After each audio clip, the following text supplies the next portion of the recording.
the biggest lie is documentary Yeah. photography is objective. How could it be objective? Because I'm seeing the world from my perspective, from my ideals, from my political view, from my priorities. Imagine there can be 5 photographers with 5 different political and world view. They would capture the photos according to their political views.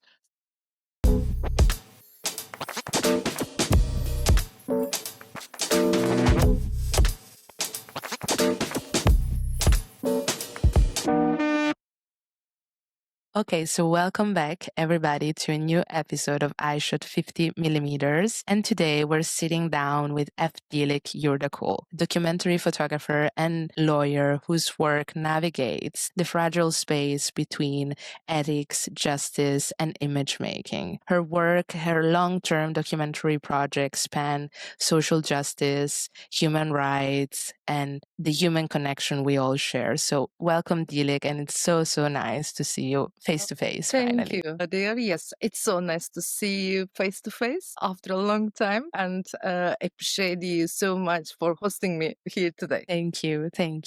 So Dilek, I will dive deep immediately in the very first question we always ask, which is, who is Dilek Yurdakul according to Dilek Yurdakul? You know, your questions are tough because it's not easy to explain yourself. But according to Dilek Uyar is a woman who fights against gender inequality in society, believes that a woman can achieve things without compromising their personalities and work towards that goal. Dilek Yurdakul also is a photographer, storyteller. That's why she is here today, fascinated about light, aiming to make the unseen visible and be the voice of voiceless. That's why my photographic road changed during all my photographic career. And Dilek Yurdakul is a lawyer, still believes in the rule of life, rule of law, and continues to figure out for it, standing up for communities whose rights are constantly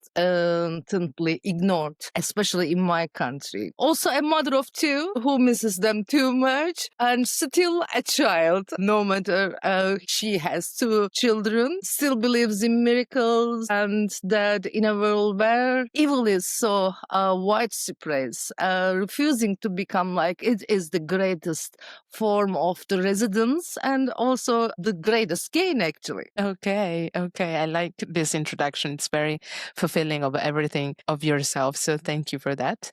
My next question would actually be related. As I was saying before, you're both a documentary photographer and a lawyer as well. So you kind of get best of both worlds in a way. So my next question is, do you think your background in law has somehow shaped or influenced your documentary approach, your documentary photography? People mostly think that these 2 worlds is completely different, but I don't think so, because they were both aiming to same purposes. You know, through law, I learned how to listen, how to observe, and I learned to pay attention to what remains unsaid while talking with people, and to grasp how even the smallest details can make the huge difference. And when you get attention to all these points, you can solve a case, you can gain the success as a lawyer. But don't you think so? It's important as a photographer too. So it gives me that discipline, it gives me that properties, and make me see different, to take attention to so many details, and etc. And law taught me to recognize injustice, and photography gave me the power to expose them, because I believe that we can only tell the stories we believe. That's why, and also we know, law teach me all these things. Wow. And how has your social and cultural background as a woman born in Turkey shaped your aesthetics? Turkey is a multicultural country. Wherever you go, you can encounter strikingly different cultural, social, and geographical realities. This country offers variety to everyone, and like its people, its political landscape is contrasting, sharp, and often intense and colorful. So all these, of course, shaping the way how I see while taking photos. Also, it looks like Turkey turned her face to west, but it still carries the Eastern mentality in many aspects of daily life. So I deeply fascinated about this multiculturalism actually. My mother is Kurdish and my father's side migrated from Balkans. So these layered identities have shaped not only my perspective on life, but also my way of seeing as a photographer too. Because what I believe, every photo we take from framing to editing is absolutely a mirror of who we are. That's why I guess all these are shaping my way of seeing. Okay. And can you recall the very first time that you encountered photography? Like, was it an event? Something happened? How did your encounter with photography started? Actually, we are hearing some glamorous stories that they live in a family. There are so many famous photographers, or in their neighborhoods there are photographers, or they are holding a camera from childhood. These things are not correct for me. Actually, I was just raised and grow up in a normal family. No one was obsessed in taking photos. No one even get attention or give value to take photos. I was a skydiver. I was a mother. I was a lawyer. But then I'm taught that life mustn't just be going to courthouses every day, earning money, spending them on some stuff, buying clothes, some luxury things or something like that. And because of so many reasons, I should quit making skydivings. I just thought that I may find some new hobby. Photography in the beginning was just a hobby for me, actually. But then when I started to take photos, when I started to travel to take photos, things are changed. I don't remember who said, but a photographer once told that until you start taking photos, you can't truly claim to have seen the world. This was so true, actually. Photography allowed me to see both the world and myself more clearly and become a passion for me. Okay. That's exactly, it actually follows up on my second question, because you are you're a documentary photographer, a lawyer, skydiver, mother, and everything. Then my normal question would be, what's your relationship with these labels? Do you identify with some of them, with all of them, with none of them? Especially in countries like me, people like labels. They like the titles in front of their name just to be more important. But yes, I am all that labels you mentioned, but also more. But what defines me is not that labels. What defines me is what I'm doing with them. They are part of who I am. And actually, I am trying to do my best for as a person who carry that labels. But they are not defining me. They are not shaping me. They are not putting me in some boxes. That's what I thought about the labels. They are servants, but they are serving my aims. I like that. I like that a lot. Thank you. Final question on this part of like just career and everything. I wanted to ask you, who is someone in the field or maybe also outside in other art fields that has inspired you, that has been, let's say, an icon, a photographic icon, but also not necessarily photographic, that you can tell Normally, us? during whole my life, I never choose some idols for myself. And I decided what to do or not to do with the bad behaviors. When I see something wrong that doesn't suit me, I decided, okay, this is not nice. So I shouldn't behave like that or something like that.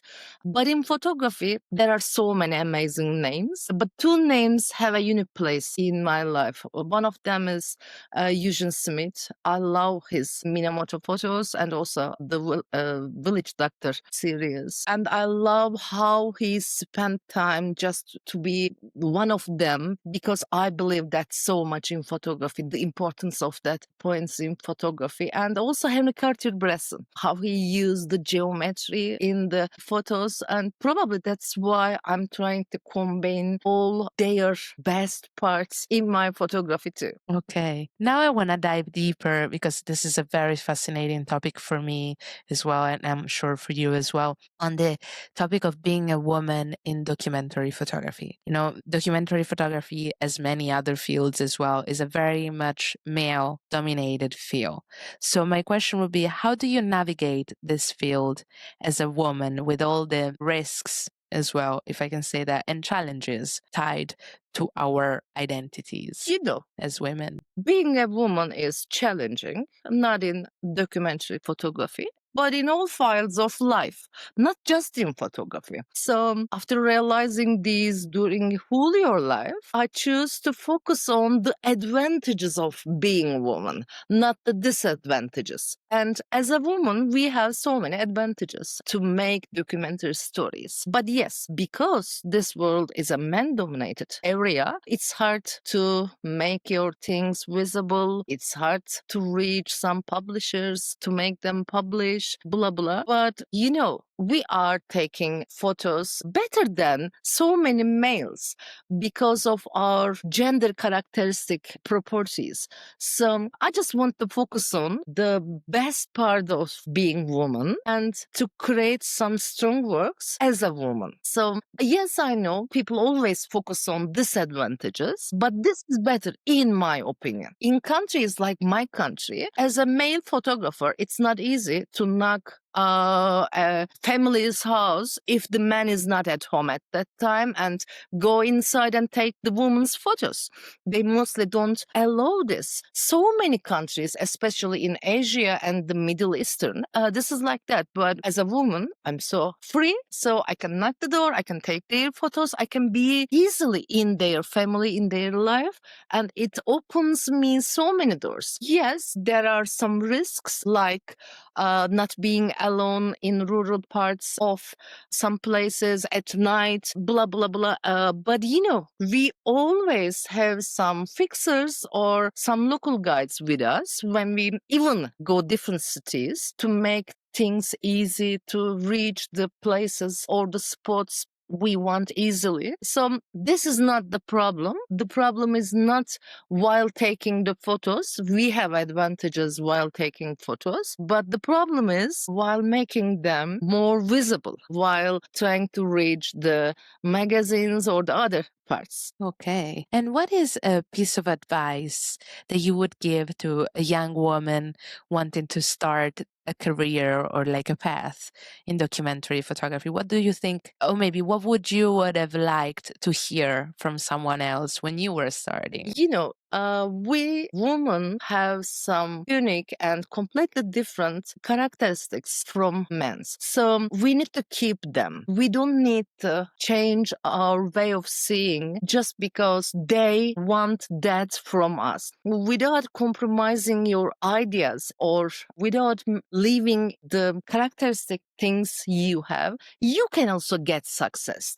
Yes, it is not the quickest or the shortest way to gain a success, to be successful, to have strong place in this world, but it is the best way and it is the most honorable way actually. Okay, okay. And have you ever felt that there were certain, let's say, expectations for your styles and themes and the things you discussed that were specifically tied to your gender? Like, for instance, being expected to mostly portray, for instance, motherhood because you are a woman or a mother, you know, if I'm I get explaining you. myself.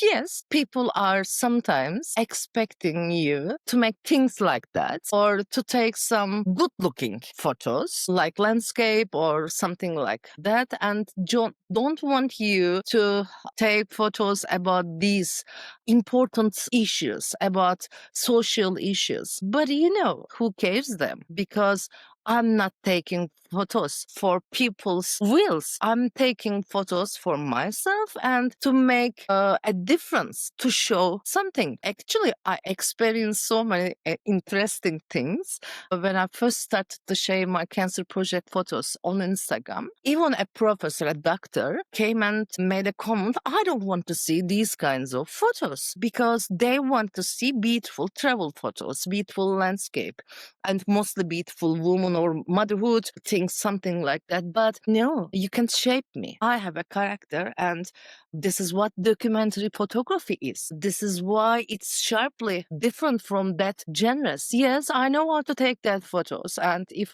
my aim was gaining followers in Instagram and making some advertisement things, I can clearly and easily do that. But no, I want to give a message through my photos. I don't care what they expect from me.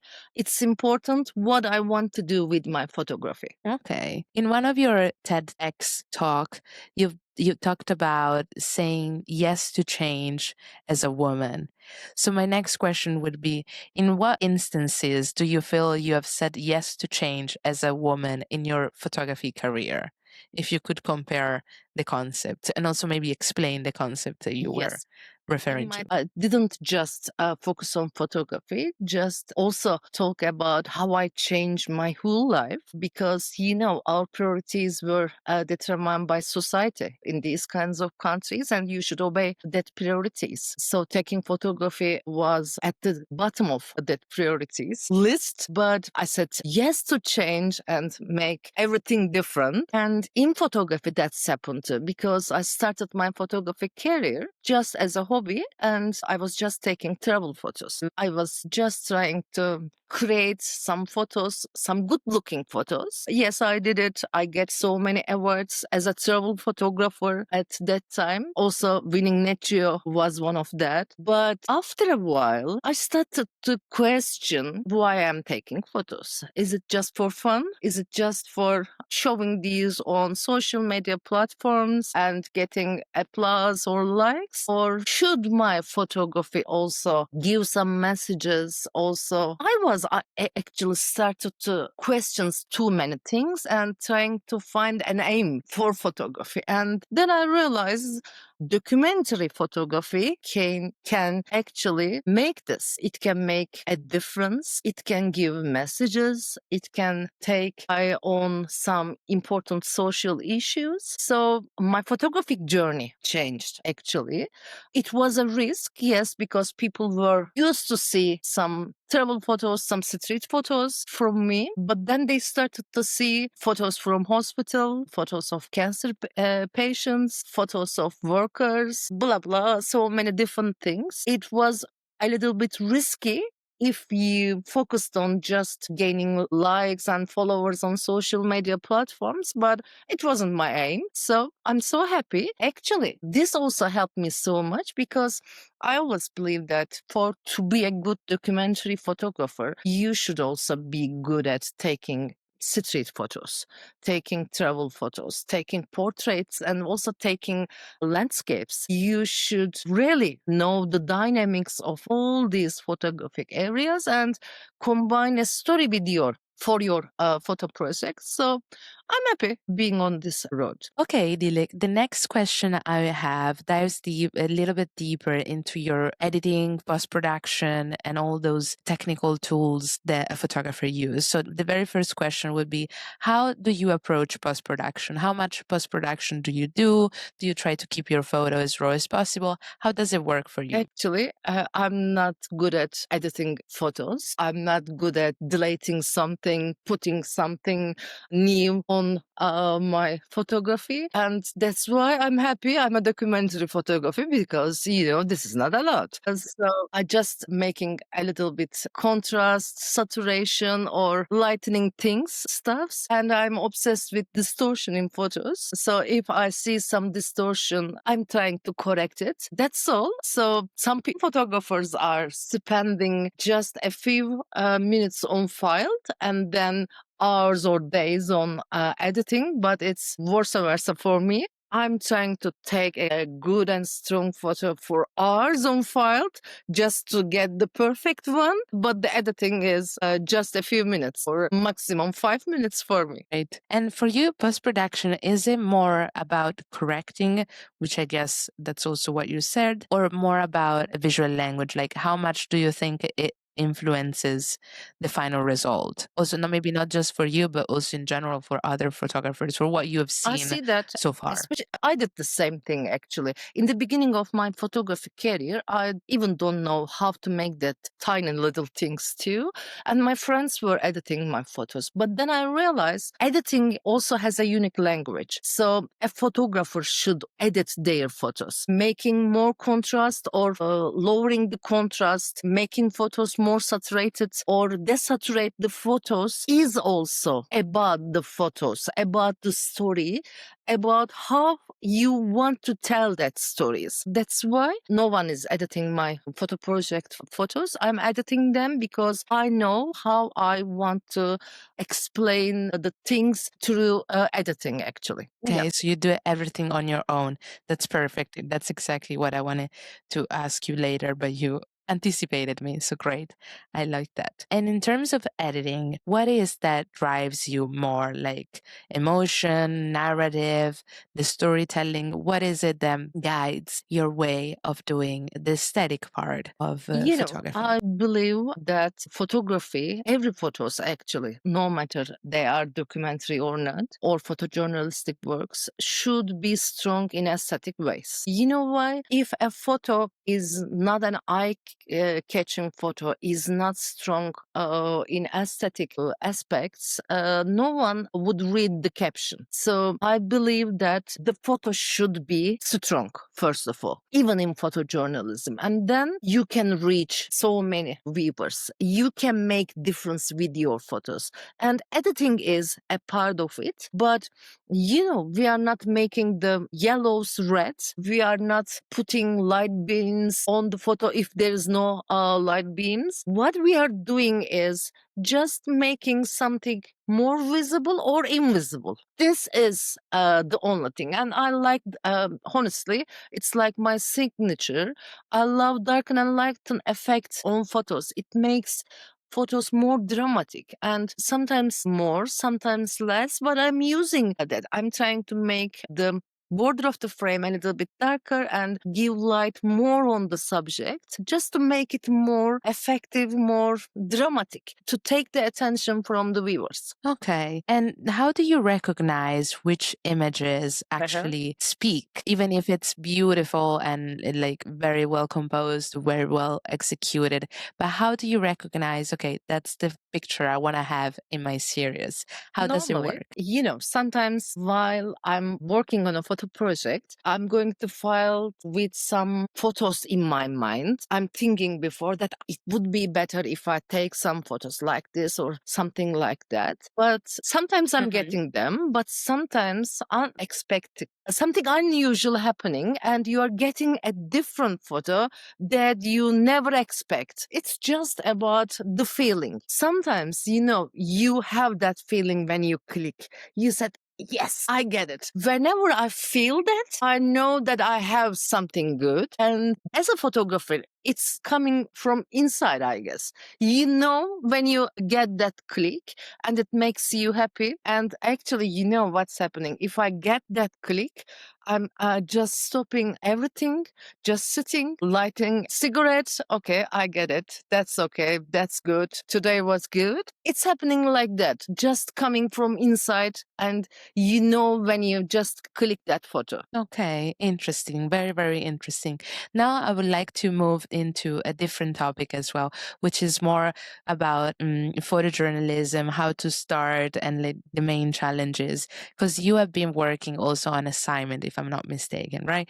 You've done different projects also on your own, but also they were published as well.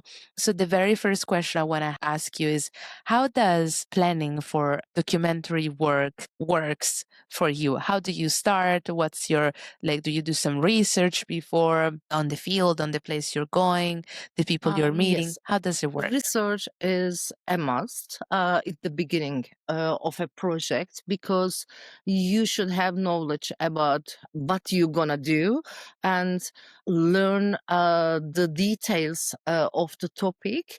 If you know that, as I learned from my law career, then you can try to find it when you go to the file. So it's important. For example, if you are working for seasonal workers and their access problems for fresh water, I should make a deep research and know the numbers and the other stuff.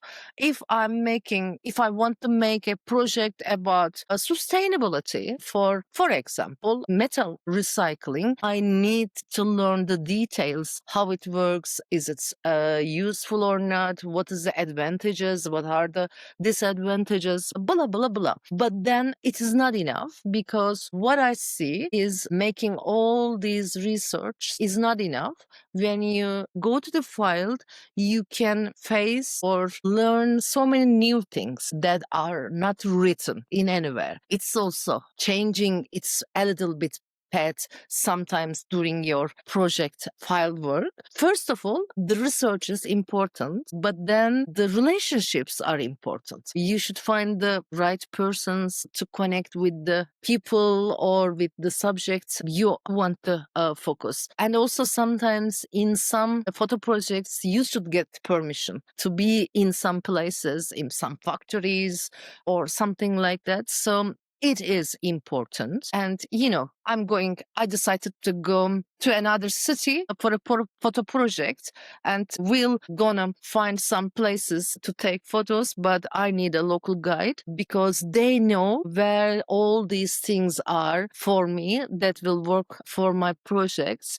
Yes, I can do them without these guides or these people, but it will take so many times to find them one by one. So connections are important. And then, of course, your connection with the topic and the subject you are working is, because you may do both first two step in a perfect way, but if you can't be one with the people with the ones you are taking their photos, you can take the good photos. You should be invisible, and being invisible in photography is not easy. While taking city photos, you can hide your camera and it can be a way of invisible. But imagine you are making a photo project about people's daily life. You can be invisible, but you should be invisible. And you know what I learned? Being invisible is the key, and that you can only have that magical peel if you have good connections with the people. People are a little bit nervous when you first go and introduce yourself and tell them why you are doing something like that. But after a while, if they believe that you are sincere, if they believe that you are kind and that you are respectful to them and want to change something, you are becoming one with them. So spending time with the people or with the topic I'm working on is so important for me. And the key of being invisible and the good photos are coming in that way. I'm bad at with names. One photographer said that if you are not close enough, then you can't get nice and good photos. Your photos are not good enough. For me, this close means not just the distance, but also emotional closeness. So I'm trying to do it while focusing on projects, step by step. All of them are important. Okay. And how do you build credibility as a documentary photographer? Is it publication? Is it awards? Is it exhibition? Or is it true that the work is enough?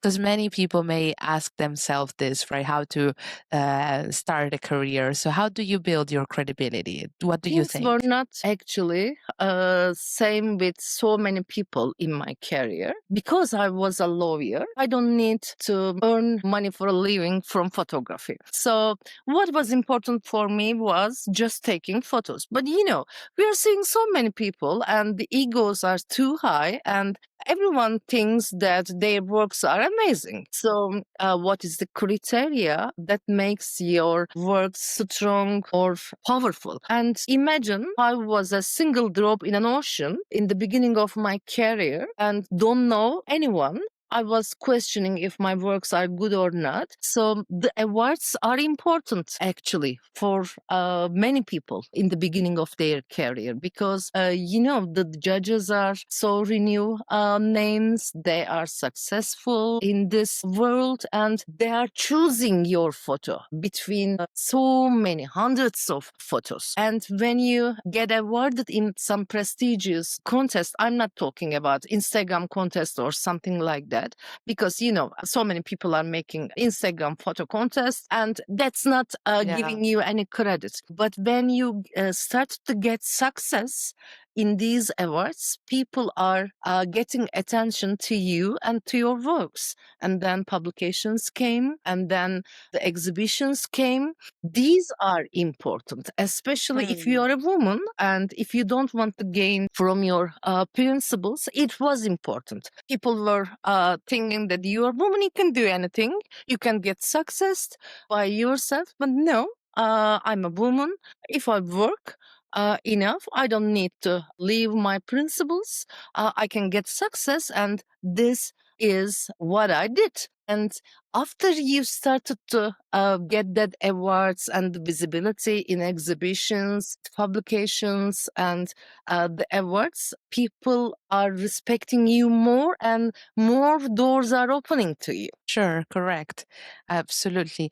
And many young photographers don't really know how to start a personal project as well, even if they want to. What was your first concrete step, let's say, towards building your career? And following up on this, I wanted to ask you, I mean, for you, wasn't really a necessity because you have, let's say, a double identity in that sense, like you're both a lawyer and a photographer and many more other things, of course. But do you think is it still possible today to live off documentary photography? Is it a profession that can pay off as well in the long term? What do you think? For you, was a little different journey, of course, but what's your opinion I'm on not the that? right person to give answer it, because I can Sure. honestly say that I never earn from photography to have a living. I earn the money as a lawyer and spend it on photography. But this was Photography, actually exactly. a great freedom, because I didn't made anything for money. I made something and when they like it, they published, they paid for it. And it was nice because if you made something for money to earn your life from photography, then you can eventually limit yourself and or make something just for that commercial purposes.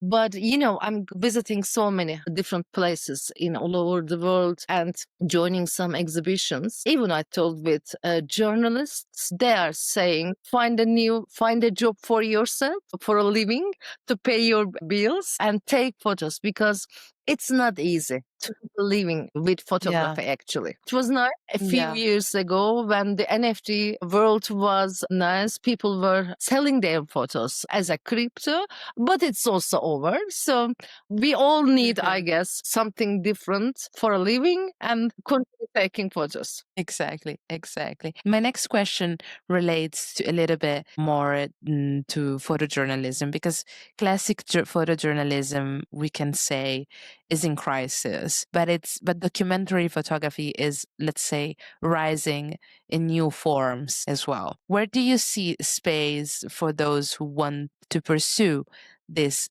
path? Like, how do you see also the evolving of the craft going? As I mentioned before, yes, photojournalism is in a crisis. Also, making stories is not easy if you don't have money. But if you really like to take photos, you can find a way. It's, yes, forcing, but you can do it. And, there's a new technology. We called it AI, and it's changing reality. And so many people are making discussions if this is the end of photojournalism or storytelling photography, or this is it harmful for making some stories. There are huge discussions, but I guess I'm optimistic about it. There are so many fake ally videos and photos for commercial purposes, for making the advertisement of a stuff. People can use it, it's okay, but in photojournalism and in storytelling photography, while creating a documentary project, no, it will not be useful because the rules are clear. So it will make your photos more valuable if you're a good photographer. If you want to make a name on that field, it will be easy because so many people start to use that things and they will disappear because they are just served to some purposes, but not photojournalism and documentary photography. So yes, it's a challenge, but I always say things are good, can be good or bad, but it's about how you use it. Do you use it for your Absolutely. advantages or not? During COVID times, people were crying because we were all stuck in our homes, and it was really like a science fiction movie. But I forced all the limits, knock all the doors just to make a photo project, and I turned it to my advantage. And some people made Yeah. some amazing photo projects at their homes while they are staying at home. So they turn it to an advantage. It's important how you use all these things Together, yes, that's for sure reasoning. Absolutely. Another thing I wanted to discuss with you is that documentary photography, but also photojournalism, are professions that are very much emotionally charged. You also have been through this, right? Working on cancer patients or COVID as well, are very emotionally charged professions. So how does a photographer include this emotional tension, which is natural as well, without being overwhelmed as well? How does a photographer face this, if I can say, challenge of the field? I never been in conflict zone. I never take some Mm. war photos. So I can't imagine how they are handling or challenging with all these difficulties because it's not easy. But my first photo project was about cancer patients. And I can clearly say, after making many photo projects, it is the hardest project I have ever done. First, as Yeah. we talked before, first I reached some people, some foundations, some doctors to connect with the cancer patients, and they highly and strictly recommended me not to make personal and close connections with patients because Mhm. they clearly mentioned me that a patient situation can go fine, but then suddenly everything can change. I said, okay, I will not create some Mm. strong works, but how can you take some good photos if you are not close enough? And, especially while taking some photos so touching, you should be close with the people you are working. And I was so close with especially two people. I want to mention their names again, Zainab and Canan, while working on my cancer project. And things were going fine while we were taking photos with Zainab, but exactly the things that they warned me in the beginning happened. Zainab's station was went worse, and she was in hospital. She was hospitalized, and the doctors and her family told me that there's no chance to go outside. These are her last days, and you can't imagine Mm. how it was touching. I was there Of course. while she was giving her last it touched me so much because we were like two sisters, know all her pains, all her dreams, so losing someone like her was something touching deeply. I couldn't take my camera in my hands for 6 months, and I couldn't check the photos more than 6 months. But then I remember that no, this is my job. Also, I give my word to Zainab to tell her story. So it's not easy, especially if it is your first project, but then you are getting used to, at least somehow. But I know that I cried deeply after taking some photos from my last projects, facing so many difficulties that you never imagine can touch you so much. We are struggling so much emotionally, psychologically, but maybe that's the weapon also force us to continue to make it. Okay, okay. My next question to conclude this section on photojournalism is when you are editing a project, whether it's personal or let's say commissioned, what is the key to make it truly effective in the sense of how much do time and emotions as well distance influence, which is a little bit connected to what we said so far. So how much do time and emotional distance influence your editing approach or your way of narrating the story?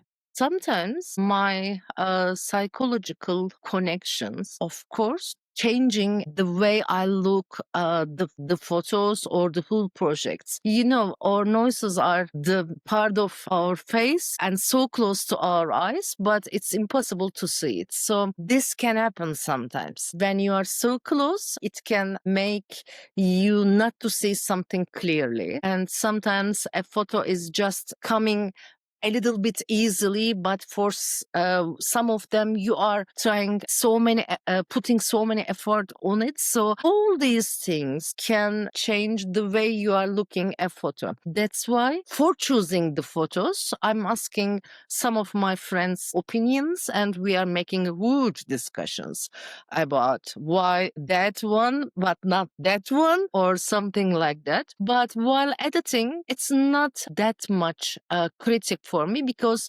I'm mostly editing almost all the photos I shoot that I like and think that Mhm. it's okay. But how I edit them is changing according to the message I want to give with the photos or according to story itself. For example, the cancer patients were in black and white. I never thought to make them in color. The COVID photos, for example, was in color, but also they are a little bit desaturated photos. The seasonal workers photos are not because, you know, they were so colorful. They were harsh. Their also emotions and life is going up and down. So if I want to tell their stories, I should also make it by editing style too. So I can't desaturate their photos because that's not sweet to their character, to their conditions where they live, to their way of Sure. seeing the world. That's how I'm doing, I guess. Okay, okay, very, very interesting. Have you ever instead decide to not take a photo because maybe you were in the right situation, but have you ever decided to not take a photo for ethical reasons, like that you thought that for you at least it was wrong to do so? And if so, what were the situations? If you could Yes. share with us. I have that in many photo projects, in cancer patients projects. Yes, there were some touching and intimate moments, but I thought that it's not ethically, it's not good to share them ethically. Also in COVID photos too, we are sharing, we are taking, sometimes you are taking the photo and then you are realizing, oh no, this is not right to share it ethically. And sometimes you are finding yourself in a situation that it's completely unethical to take your camera out and to take that photos. Yes, it's happening and it should happen actually. You know where to stop, you know what to Yeah, show the exactly. others and not the other. Because this is a fragile line, you know, dear. Uh, sh- for example, at that person without showing his face or without showing all the details. It's just up to you, but you should be careful about not to gain visibility about people's pain or their struggles. That's the key point. Yes, exactly. Absolutely agree. Sometimes there is this business Yes, of yes, horror, yes. of like pain, which is so wrong. And the line is so thin as well that it's very easy to even unconsciously, I want to say, step forward or do something wrong. So it's great that you say that. Last question for this section, and then I move to the final part of our interview, is related to challenging situation as well. Like, what has been the most challenging situations where that you have photographed in terms of also risk for yourself, if you have faced any, of course?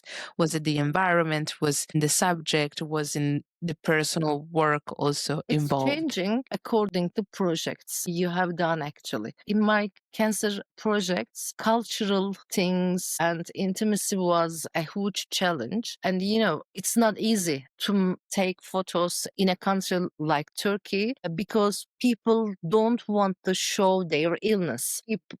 Especially women don't let me to take their naked photos after their breast surgery. They don't want to seen ill in photos. And when we started to take photos, and also, can you imagine you are living in a country and our cultural and social volumes are so different? It's not acceptable to have a camera, for example, if you are in a funeral. So these are some Okay. challenges, but I learned my best photographic lesson while taking that photos because when Zainab passed away that morning, one of her friends called me and said that, sister, you should come to hospital because Zainab is passing away. That day, unfortunately, because of the relationships and because of all that cultural things, I couldn't get my camera with me while going to the hospital because I thought that this will be something unrespectful for their family and friends, and the people will not understand why I'm there with my camera. But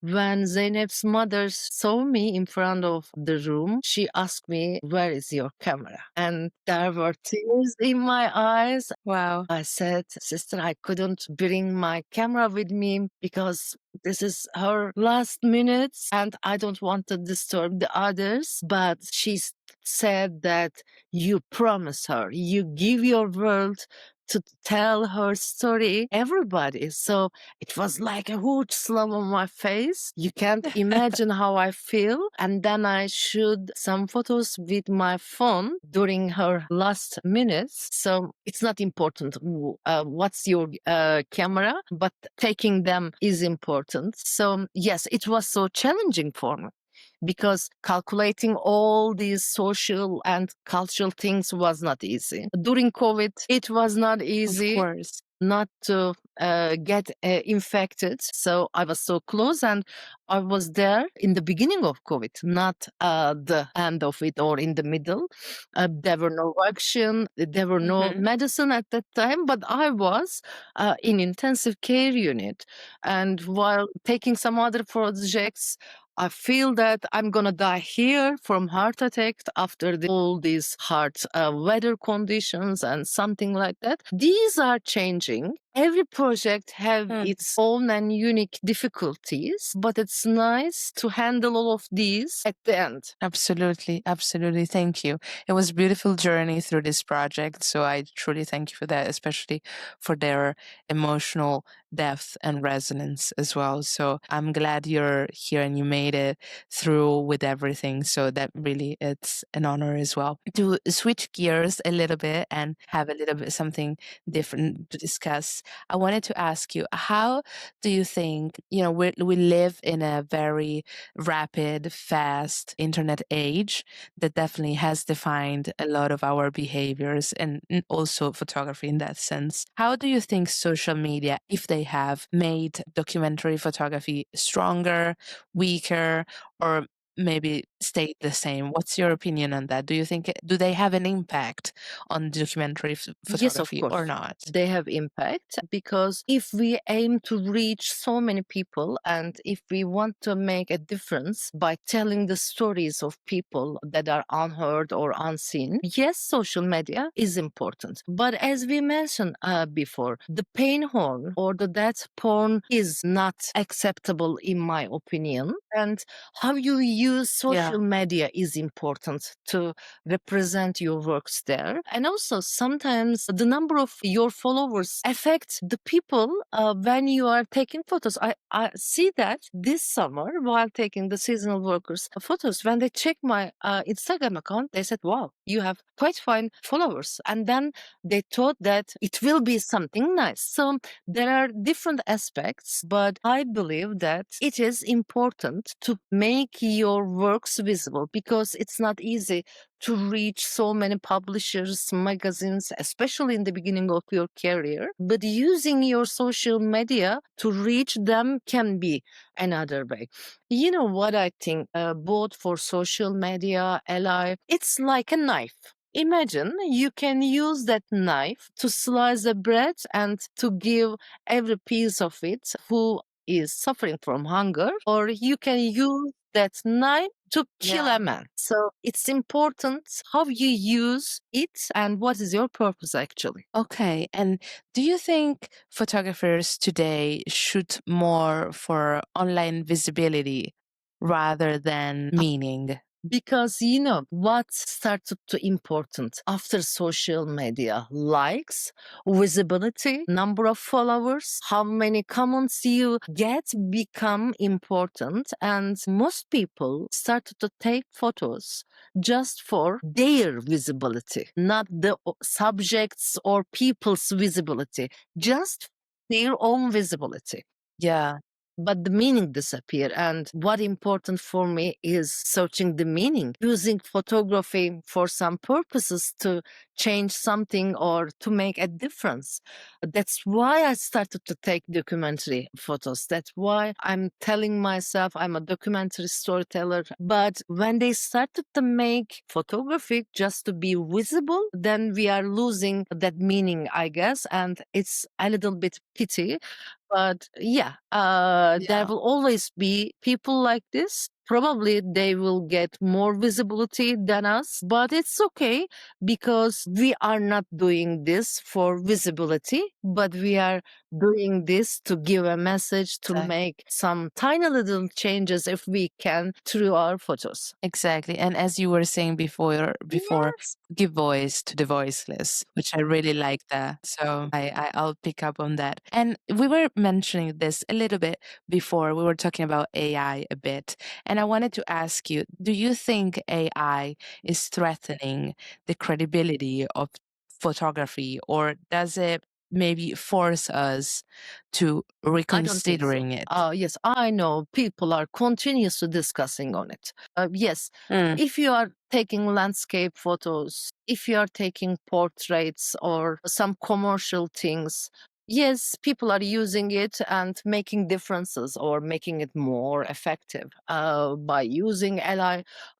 And it's okay for their genre because no one take cares what you are doing. They are just looking at the final image at the end. But as I mentioned before, in photojournalism and in documentary, we are sending the raw files. So it's not a way for us to use it. And I believe that when people started to use allied stuff on their photos and create more photos with that, documentary photos and raw photos will become more powerful because there will not be so many people mm, taking photos in that way, but we will be the ones who are doing it. So many people started, I know from new generations, they are telling, no, I'm not taking attention that dust or that stuff because I can completely arrange it with LI or Photoshop tools or something like that. But no, what makes you a good photographer is not using LI tools or Photoshop in a perfect way, but to be able to get that photo on the file without needing all these things. So I don't think so. Yes, it will mm. be so helpful, especially in some areas, but in documentary and photojournalism, I don't think so. It will make these kinds of photography more valuable. Okay. And another very debated topic in documentary photography or in photography more in general, especially also in street photography, it's privacy and consent. So are very highly debated topics. What do you think are the best practice for documentary photographers to stay truthful without, let's say, exploiting their own subjects? It's not something easy to answer.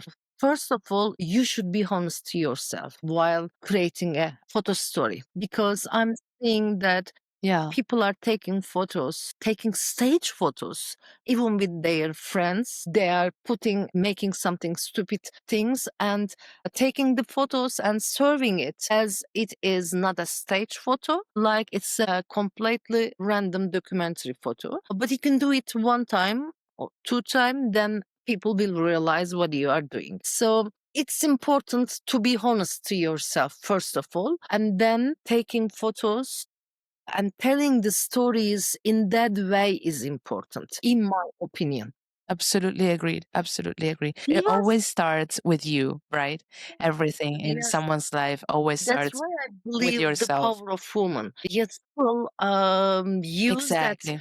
power inside them in a wrong way, but you can gain some benefits in short term by manipulating people, manipulating their beliefs or realities, but then everything will be clear and you will lost everything. So use that power for the goodness, for make some honest things. It's the best way in my opinion. Okay. And what do you feel, what do you fear the most about documentary photography? And instead, what do you feel most hopeful about it Uh, nowadays?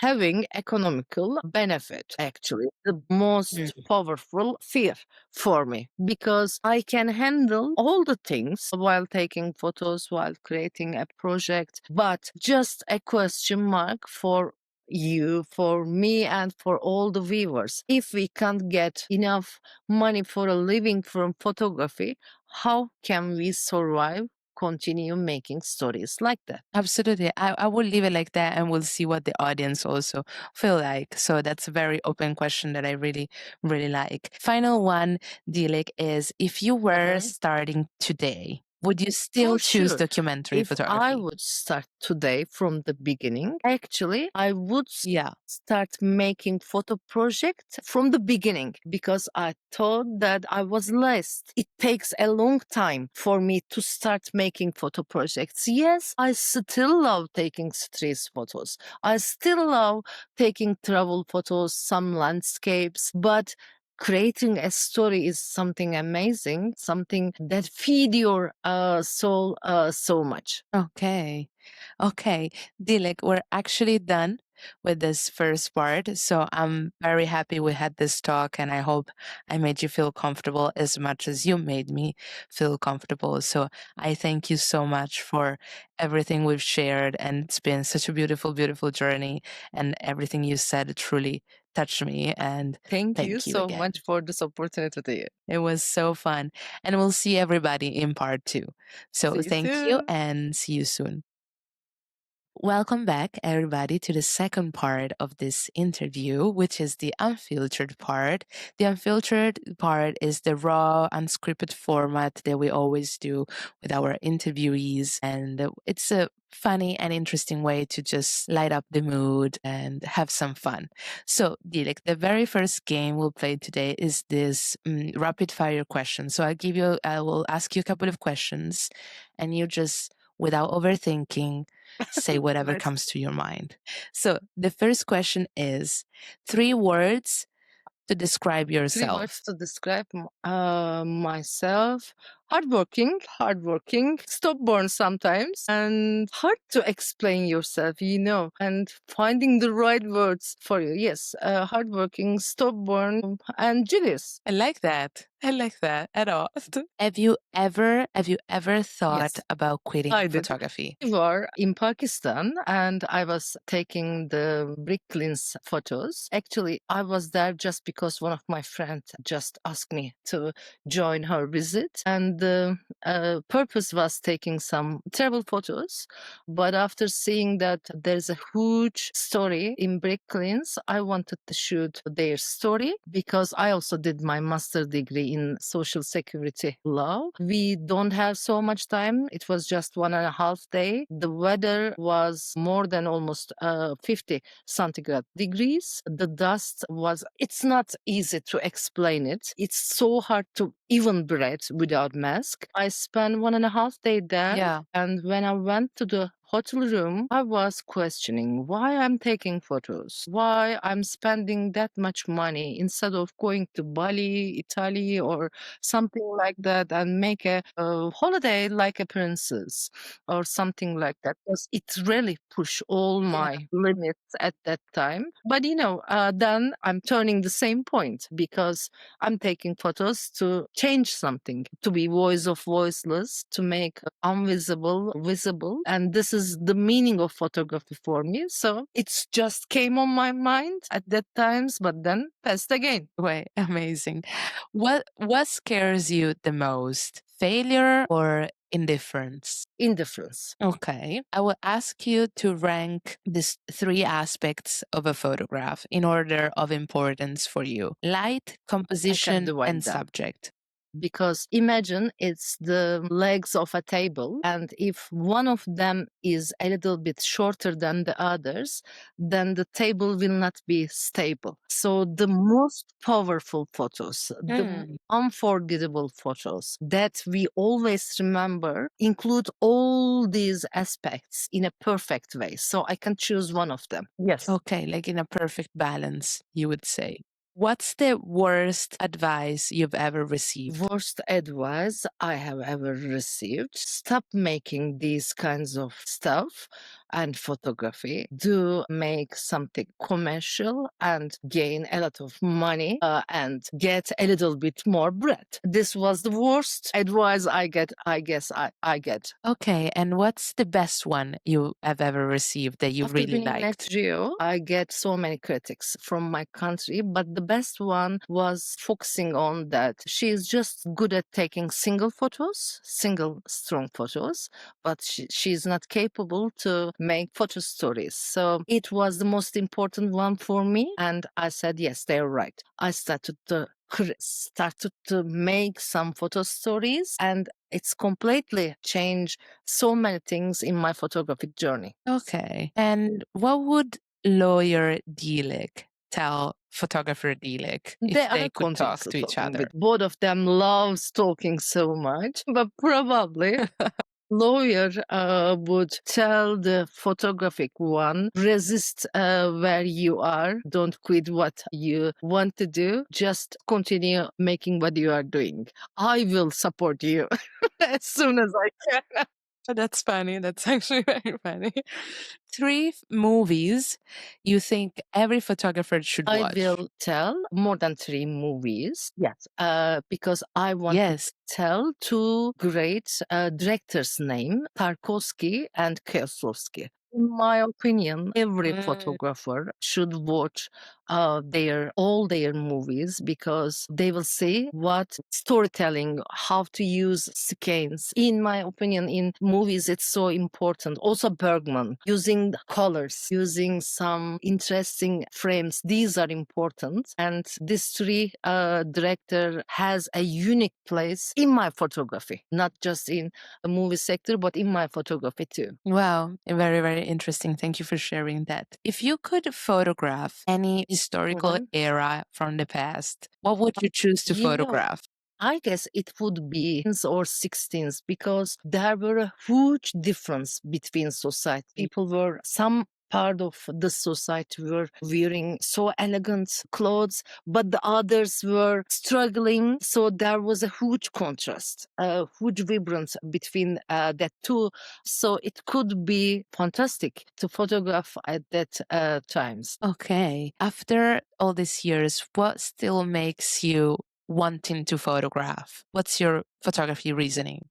I told you that I'm making this because I searched the meaning of why I'm taking photos. And then I realized that it's important to make it, to change something, to make voiceless, to be the voice of voiceless, to make invisible visible, also to give some information to the society. These are important, and that's what I love in my photographic journey. Okay. What's the biggest lie we tell ourselves about Especially about photography? documentary photography, the biggest lie is documentary Yeah. photography is objective. I don't think so. It's objective. It shouldn't be objective. How could it be objective? Because I'm seeing the world from my perspective, from my ideals, from my political view, from my priorities. So it can't be objective.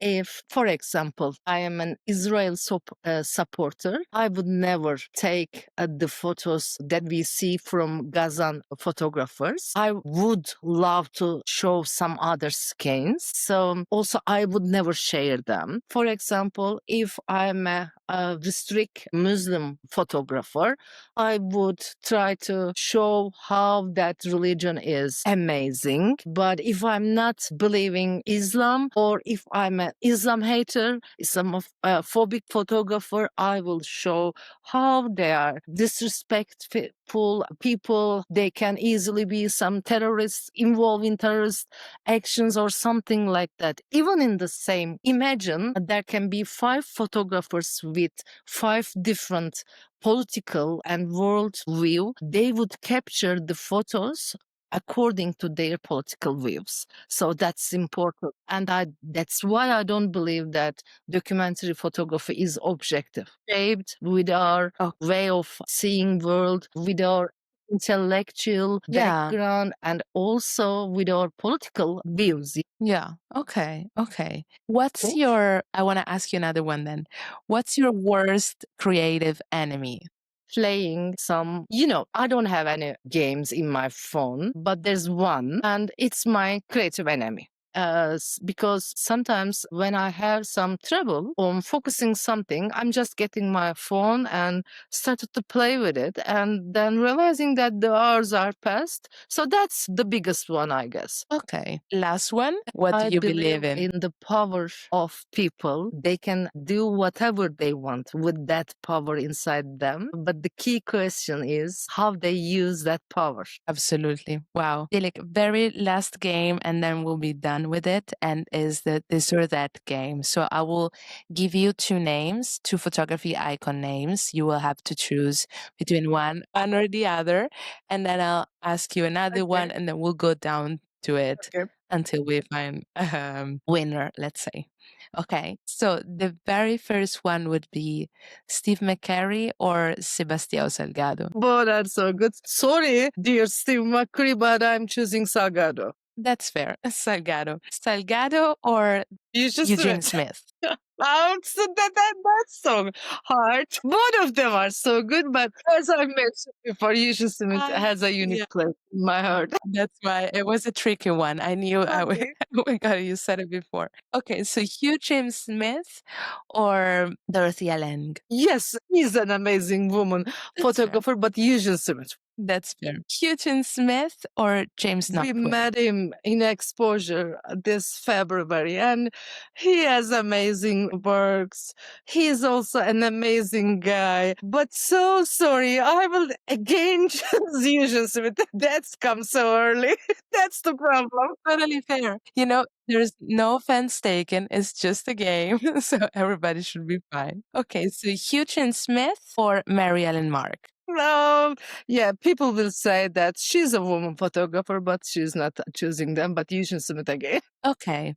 Eugene Smith or Susan Meiselas? That's Eugene Smith again. It's fair. That's totally fine. Very last one, because I don't want to torture you more than what I'm doing already. So Eugene Smith or Bruce Davidson? I don't want to be unrespectful of these names. They are all did amazing things and have a unique place in our heart, but Eugene Smith again. Eugene Smith it is then. I guess we definitely have a winner for this section. So thank you, Dilek. It was so much fun.